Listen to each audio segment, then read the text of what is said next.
invitation. Siguro po, daluhan po natin lahat upang ma-enjoy po natin ang 30th founding anniversary ng Barangay Pangubilian. Maraming salamat po! Mabuhay ang Barangay Pangubilian!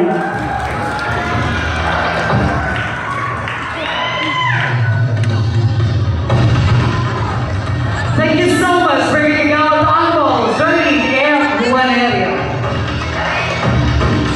Eto na. Ang una ko pong tatawagin ay ang ating bagong mutya ng Pangubilian 2026. Meaning, yung hindi ko po tatawagin, siya po ang ating mutya ng Kabataan 2026. And ang mauna pong awardan, yung ating pong mutya ng Kabataan. And sunod po yung ating mutya ng Pangubilian 2026. And our mutya ng Kabataan 2026! She will be receiving a sash, plaque, cash, crown, and a bouquet. And to present the award, may we call it Honorable Romel S. Serna and the parent of the winning candidate, and of course, Mutya ng Kabataan 2024.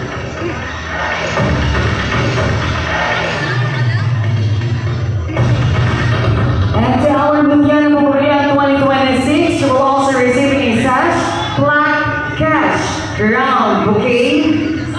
And to present the award, we request Honorable, our very own Brigade Captain Honorable Yolita B. De Cruz, and the parent of the winning candidate, together with our Mutya ng Pangubilian 2024.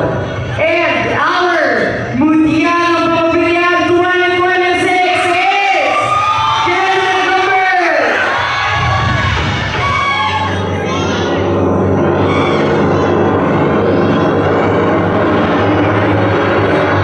It is you, candidate number 6! And our Mutya ng Kabataan 2026 is candidate number 4, Ms. Cecil B. Juanerio.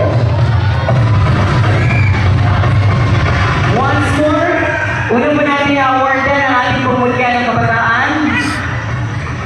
Together with our Mutya ng Pangubilian 2024 Mutya ng Kabataan.